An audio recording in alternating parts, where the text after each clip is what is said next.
we go. Well, this is Leith Anderson, and I'm here with Bobby Grace at his workshop in Highlands, North Carolina. That secret place that we don't want anybody to know about. That's right. And so we're going to start out, we're going to do quite a bit of conversation today. And we're going to start out with a little view of what this workshop looks like. So if you hear me from off the camera, that's what's going on. We want to get Bobby featured here. So take it away. You're in our top secret putter fitting studio in Highlands. And what we did, we set this place up for everything we need to customize putters, assemble putters. We mostly have our putter CNC machine down in Oldsmar, Florida, anodized at a military grade anodized plant in South St. Pete, and paint filled in Oldsmar, then sent back up here, and we customize them. When you look around this shop, you'll see about every type of little item that has to do with putters. You'll see not just calibers for machining, but you'll see the different weights that we have here. We have stainless steel weights, aluminum weights, 22-gram tungsten weights, 29-gram tungsten weights.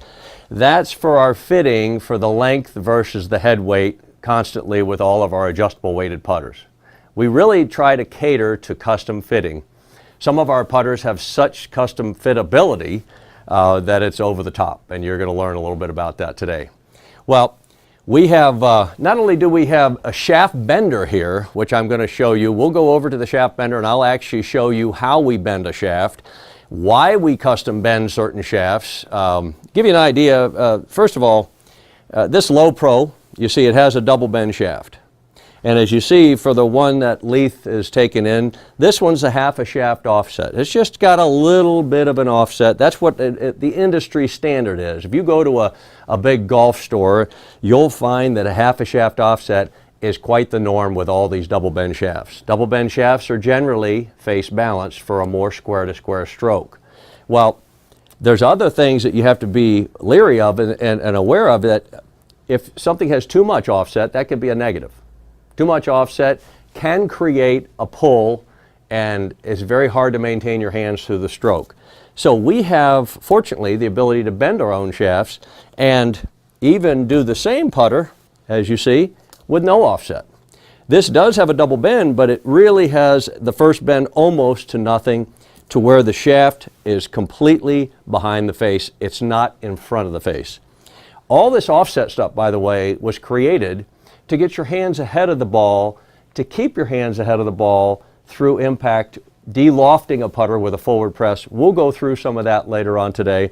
But this is neat because every one of our double bend shafts, whether it be the F18, the Fat Man, we have all kinds of different models that have this double bend shaft, and you'll never see another operation that's so quick on their feet to where we can customize somebody's amount of offset or onset, for that matter, for the needs for their putting stroke. And we'll go through a little bit of that. Well, I also have, and I'll show you in this other room in a minute, I have my own Bridgeport hand milling machine, which we've had imported here recently and built a whole part of my shop just for that. That's for customizing shaft holes. It's for putting sight lines on. It's you know, you could mill a whole putter out of that, but it's a manual milling machine. It'd take too long. That's basically the Bridgeport milling machines won World War I and World War II for us, if you didn't know that. Every mom and pop, and I mean mom, was on the Bridgeports helping to make ammunition for World War II. So it's a machine that lasts about 80 years. It's really a staple at every machine shop. You'll see them all over the place. Now you'll also see, here's some of the models here. This little rack here has a good bit of 18 blades, the switch hitters, the Low Pros, the 2 or 3 diamonds. Here's the Red Dragon Limited. We've even got some very expensive handmades here that we have occasionally in stock. Well, I try to keep a certain amount of putters here at the shop assembled, but most of the time, like Indy Putting Lab is going to have a good bit of inventory that they can build on the spot once they've figured out what you need when you go there to be fitted. They've got about every technology from Quintech to Sam Putt Lab to analyze your stroke and figure out exactly what you need, and then they're going to be able to build it for you on the spot. It's going to be pretty cool. They're going to have a lot of inventory up there. Okay, so if you wanted to get a little more sophisticated with shaft bending and shaft positioning, you'll see that this putter here, this is a very famous Amazing Grace model. Greg Chalmers won a lot of money with this putter. So did Vijay Singh. Vijay Singh actually won his $10 million, he tore off on that $10 million year when he became #1 in the world. That was with this putter right here, the Amazing Grace. And I'll tell you what he used. He used a shaft position that was not heel, it was not center. We called it tour center, and it had an angle with a single bend. I'll show you a little bit about how you can get to that. What the shaft bend was a single bend, and on my Bridgeport milling machine, we would position this at 2 different angles. On my Bridgeport, we have the coordinates, which I won't tell you exactly what that is because it's proprietary, but it is a particular bend at a particular angle that gives you a face balance with a single bend, and it became very popular in the mid-2000s on the tour. Not just Vijay won with it, but there was 4 or 5 others on the PGA Tour that won a number of this. All the companies took off making these. For some reason they discontinue it. We still make them by custom order. Anyways, it's called the Tour Center Bend. Okay, well, what we're doing here is I'm adjusting my Bridgeport milling machine to the right coordinates, and you're going to see this is the way it's adjusted right now. This is a 71-degree center shafted hole for most of our putters. This is a very basic setup for a Bridgeport. Well, with what we're going to do, when I'm done setting this thing up, the head is going to be cocked way over here. It's going to be drilling at this angle, and it's something that you wouldn't see very easily at another golf shop, that's for sure. So I'll be right back with you.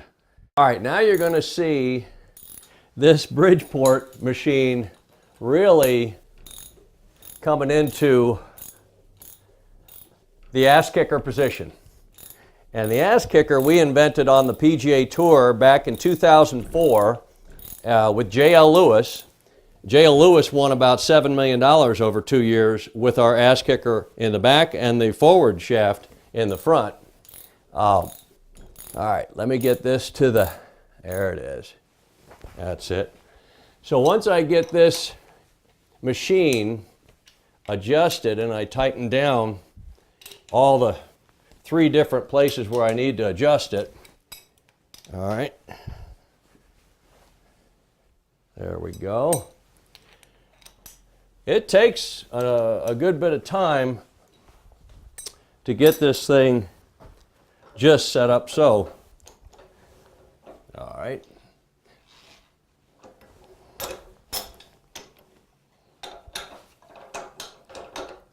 Now I have to lower the table.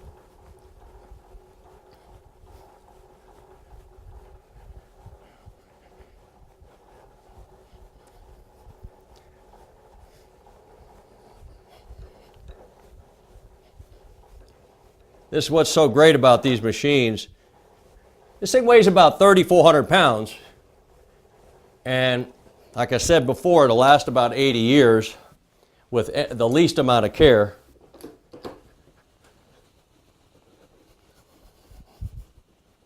The table moves in 2 different directions. You can get about any position you want. You see the angle of this head that's cocked. You can't do this on a drill press. That's for sure.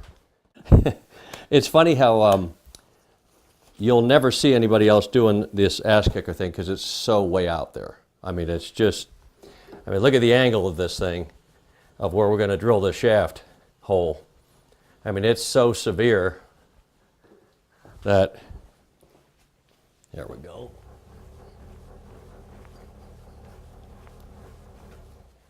Okay, so what I'm trying to do is get that shaft hole up on top of that shelf and then come as close to the sight line as possible. So we turn the bit and we give it a little trial. Okay, that needs to go away a little bit. There we go. Perfect. All right, now once you got it set, you can lock your table down, and then you got to measure how deep you want that hole. And we're going to want it a little deeper than that. Perfect. All right. Get my handy dandy power tool. Okay. All right.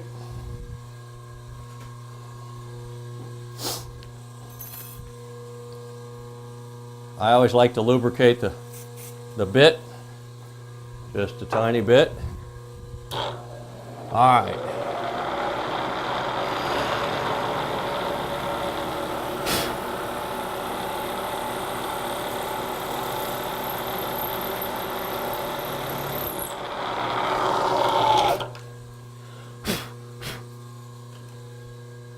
Almost all the way there.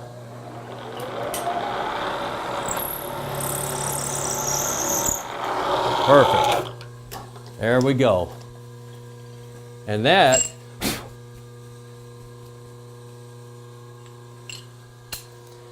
is how we do the ass kicker shaft, whole. Now let me show you exactly how we'll do the shaft itself, and then you'll get a better understanding of how intricate this whole program is with this F-18 with the ass kicker. Alrighty, now what we're going to do, we're going to bend this shaft to fit this ass kicker at 71 degrees. The shaft is actually bent the same as 80 degrees, but the hole that I just drilled is at 71. This here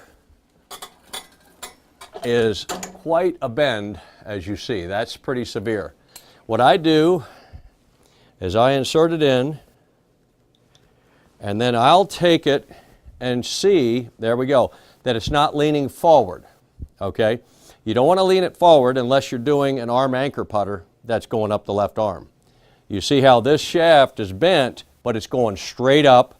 And what the key is with this shaft position is it's pointing right to the center of gravity. We have two center of gravities in a putter.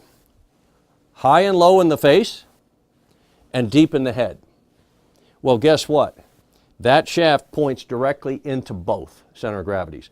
That's why we call it the ass kicker. It's connected in the rear, and it's got the most power and the most solid hit of any putter we make. If you ever get one in your hands and hit it, you'll go, I can't believe how that feels. So this putter here, this F-18, is just the bomb. It has 5 adjustable weights. It has a triplane sole. We even have a removable face that you can change out the 3 or 4 different densities according to ball hardness or green speeds. And that's why we call this the Smart Fit F-18. Now when you take the Smart Fit F-18 and then you drill the ass kicker, that's where you get the Taj Mahal. All right. Hey, I'm Bobby Grace. I'm in my putter fitting studio in Highlands, North Carolina. And I just want to share with you a couple of the reasons why I wanted to move to North Carolina, up in the mountains of Highlands on the plateau. We have some of the nicest high-end golf courses in the entire country. We also have some of the best views off the mountain. We have great weather all during the summer and even into October. Well, as you see here, here's one of the country clubs. Can you imagine? We've already had 51 people in, and there's probably only 300, 350 members in the entire club. The penetration that we made just from one season, look at all that. They all came to me. That's pretty interesting. Old Edwards Club, we're just getting started here, about a dozen. Calisaja, we have already 24. This is an Arnold Palmer golf course, very high end. Mountain Lake, or Mountaintop, is one of my favorite ones. It's actually a discovery property. And this one, well, we almost have 40 already. And these are some of these players are very good players. It's a great golf course. The greens are usually a 12 on a stump meter. Pretty tough mountain golf. And then we have Wildcat Cliffs is one of the older courses. We already have 40 here. The views in the mountains up there are just fabulous. My number 40 is one of my buddies, Chris Bird. If you ever had an Arnold Palmer iced tea, that's him. So we've already got 40, and I know they only have about 300 members there. Now, Country Club of Sapphire Valley, we only have about 7, but you'll see, check back next season, we'll probably have 25. We also have Wade Hampton. Now this one over here, Wade Hampton, you can call this one the Augusta National of Highlands and Cashers. This one here is a fabulous Fazio design. Matter of fact, it's such a good design, Mr. Fazio lives there and plays in the member guest. So we already have 22. And by the way, my number one guy, Don Addington, one of the best amateur players that ever came out of Texas. He brought all of his buddies to get fitted for putters. Highlands Country Club, by the way, Highlands Country Club is not only a Donald Ross course from 1924, but Donald Ross and Bobby Jones's father built the place in 24. So you can imagine all the people that come up from Atlanta. We've already have 25 people. That's this season. So you check back with us next season and you'll see the names have increased.